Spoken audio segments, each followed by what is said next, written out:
Your employer might literally offer to add money to your retirement account, extra dollars on top of what you put in, and a lot of people never contribute enough to get all of it.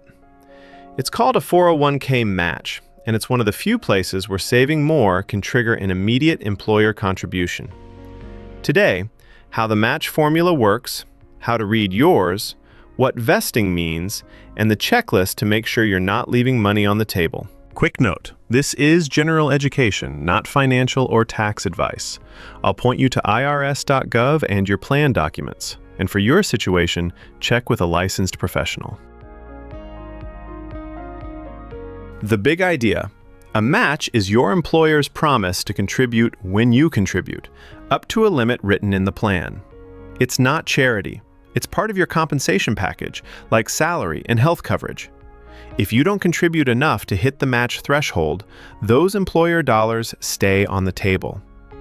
So the first job is finding the formula in your plan documents or benefits portal. A very common formula, illustrative, not universal, is 50% of what you contribute up to 6% of your salary. On a $60,000 salary, 6% is $3,600 you put in per year.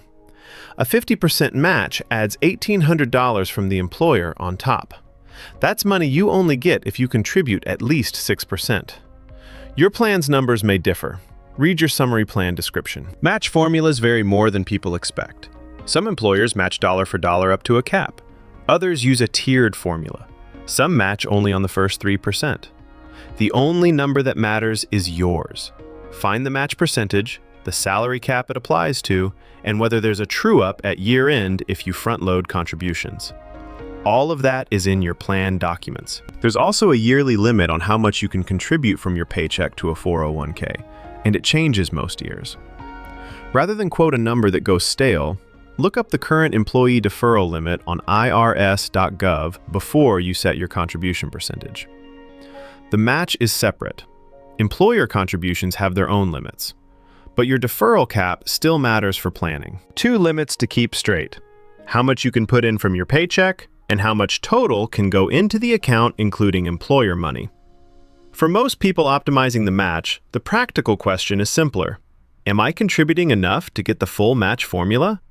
Hit that first before worrying about maxing the legal limit. But here's the expensive mistake. People contribute something, just not enough to capture the full match. 3% feels responsible when the match requires 6%. They're saving, but still leaving employer dollars unclaimed.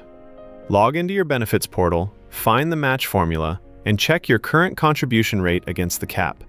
The fix is usually a percentage change, not a finance degree. In about a minute, I'll give you the match checklist to screenshot, how to verify you're getting every dollar offered.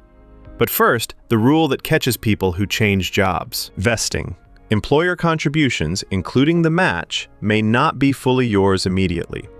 A common pattern is graded vesting over 3 to 5 years. If you leave before you're vested, you can forfeit unvested employer dollars. Immediate vesting exists but isn't universal. The match still matters. Just know when it actually becomes yours if you might change jobs soon. Why people call the match instant return. Every dollar the employer adds is on top of what you contributed to unlock it. On that illustrative 50% up to 6% example, the $1,800 match is a direct addition to your retirement balance, not money you'd get any other way. That's why capturing the full match is usually step 1 before debating investment choices inside the plan. Here's how to capture your match in 4 steps. 1. Find your plan's match formula in the summary plan description or benefits portal. 2. Set your contribution rate to at least the cap in that formula. 3. Check vesting. Know when employer dollars become yours. 4. Revisit after a raise, since 6% of a higher salary is a higher dollar amount. 4 steps and you're not guessing. Now, the one thing nobody tells you about vesting.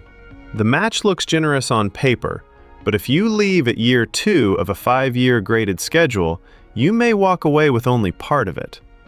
That's not a reason to skip the match. It's a reason to read the schedule before you job hop.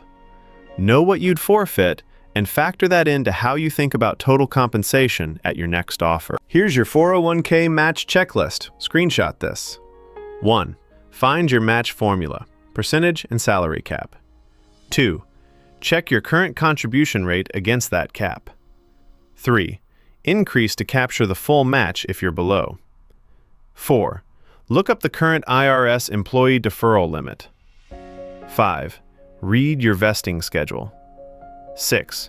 Revisit after every raise or job change. That's how the 401k match actually works, and why it's usually the first benefit worth optimizing.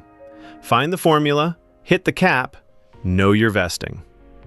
If this helped, the free Adulting Starter Kit in the description has a benefits scorecard too. Next up, W-2 versus 1099. Same pay, very different take-home. Subscribe so you don't miss it, and check your plan documents for your numbers.